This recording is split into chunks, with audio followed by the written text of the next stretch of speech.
জীবনে সফল হতে চাইলে দুইটি জিনিস প্রয়োজন, একটি হলো সফলতা আর একটি হলো জেদ। হ্যালো বন্ধুরা, আসসালামু আলাইকুম। কি অবস্থা সবার? সবাই কেমন আছেন? আমি তো আলহামদুলিল্লাহ ভালো। নতুন একটি ডেইলি ব্লগ দেখার জন্য সবাইকে আমন্ত্রণ জানাচ্ছি। আজকে একটি নতুন রান্না আপনাদের সঙ্গে শেয়ার করব। আপনাদের কাছে নতুন হলেও আমার কাছে একদমই নতুন নয়, বেশ পুরনো একটা রান্না, পুরনো একটা খাবার, খুবই মজার খাবার। তো আমার প্রতিবেশীর কাছে একদমই নতুন লেগেছে, সেটাই আজ আপনাদের সঙ্গে শেয়ার করব। এখানে আছে গরুর মাথার চামড়া, মানে গরুর মাথার চামড়ার যে অংশ থাকে সেইগুলো আর ভুঁড়ি একসঙ্গে আমি সিদ্ধ করে নিয়েছি। আমরা কুরবানির ঈদের সময় আস্ত একটা মাথার চামড়া একদম পরিষ্কার করে নেই, আর একসঙ্গে যদি ভুঁড়িটা অ্যাটাচ করে রান্না করা হয় তা খেতে বেশ ভালো লাগে। গরুর মাথার চামড়া আপনারা অনেকেই চিনেন না, অনেকেই খাওয়া বুঝেন না, কিন্তু এটা খেতে কিন্তু বেশ মজার। যারা নিহারি খেয়েছেন, নিহারির থেকে এটা কোনো অংশে কম নয়। একবার অবশ্যই ট্রাই করে দেখবেন। আমি তো বেশ কবছর ধরে খাই, আমার মায়ের কাছ থেকে শেখা। তো এই খাবারটাই যখন আমি প্রথম করেছিলাম, আমার প্রতিবেশী কিন্তু দেখে বলেছিল, ছি এটা আবার মানুষ খায় নাকি। তো সেটাই আজ আপনাদের সঙ্গে শেয়ার করব। আগেই আমি প্রেসার কুকারে সিদ্ধ করে নিয়েছি, কারণ এটা সিদ্ধ হতে বেশ সময় লাগে। আর এখানে আমি এখন গোটা গরম মশলাগুলো দিয়ে দিয়েছি সরিষার তেলের মধ্যে। তারপর দিয়েছি এখানে তেজপাতা আর শুকনো মরিচ, আর দিচ্ছি জিরে।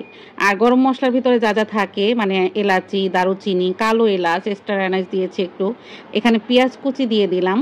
তো মশলাটা আমি হালকা প্রথমে একটু ভেজে নিয়েছি, তারপর পেঁয়াজ কুচিও দিয়ে দিলাম। আর ওপাশের চুলোতে আমার ফুলকপির ভাজি হচ্ছে, গাজর আলু দিয়ে। গরুর এই মাথার অংশটা যারা খেয়েছে তারা অবশ্যই জানে, আর যারা খান নাই তারা অবশ্যই একবার ট্রাই করবেন। এটা পরিষ্কার করাটা খুবই ইজি। অনেকে মনে করে কি এটা পরিষ্কার করা না জানি কত কঠিন। অনেকে অনেক কঠিন কঠিন করে মানে দিয়েছে, ভিডিও দিয়েছে যে এইভাবে পরিষ্কার করতে হয়। ভাইরে ভাই, আপনারা যদি একটু সামনাসামনি থাকতেন আমি দেখিয়ে দিতাম এটা পরিষ্কার করা কতটা ইজি।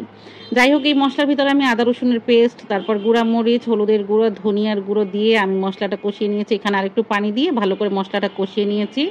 তারপর সেই সিদ্ধ করে রাখা গরুর ভুঁড়ি প্লাস গরুর যে মাথার চামড়ার অংশগুলো আমি দিয়ে দিচ্ছি। এইবারে মশলার ভিতরে ভালো করে কষাবো। তো গোটা কাঁচামরিচ দিয়ে দিলাম। তো এইটা আমি এখানে ভালো করে কষাবো। এই রান্নাটা একবারে সব কিছু মাখিয়ে প্রেসার কুকারে বসিয়ে দেওয়া যায়, বিভিন্ন রকমেরই খাওয়া যায়। আজকে আমার মনে হলো আমি এভাবে খাবো, তাই এভাবেই রান্না করতেছি। আর একটা কথা হলো, গরুর ভুঁড়ি পরিষ্কার করা যেরকমের সহজ, ঠিক গরুর মাথার অংশ, মানে মাথার চামড়াটা পরিষ্কার করা এতটাই সহজ। যারা পরিষ্কার করতে জানে আমি মনে করি তাদের কাছে একদমই ইজি। আমি আগে দেখতাম আমার মা, আমার আব্বা, এরা দুজন মিলে খুব সুন্দর করে পরিষ্কার করে নিত।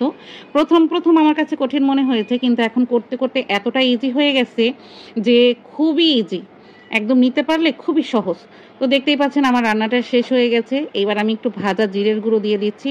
রান্না শেষে এভাবে ভাজা জিরের গুঁড়ো দিলে খেতে কিন্তু অসাধারণ লাগে, আর স্মেলটা এত দারুণ আসে কি বলবো। রান্না অলরেডি হয়ে গেছে, আর দেখতেই পাচ্ছেন এটা দেখতে কি রকমের লাগছে। এটা কিন্তু রুটি, পরোটা, গরম ভাতের সাথে জমে একদম ক্ষীর। তো আমার তো রান্না শেষ হয়ে গেছে, আমি অলরেডি খেতে বসে পড়েছি। আর এখন যেহেতু বৃষ্টি বৃষ্টি ওয়েদার, তো এই সময় এই ধরনের খাবার খেতে মন্দ লাগবে না, বেশ ভালো লাগবে। তো এই ছিল আজকের শেয়ারিং। আজকের মতো বিদায় নিচ্ছি, কথা হবে নেক্সট ভিডিওতে। আল্লাহ হাফিজ।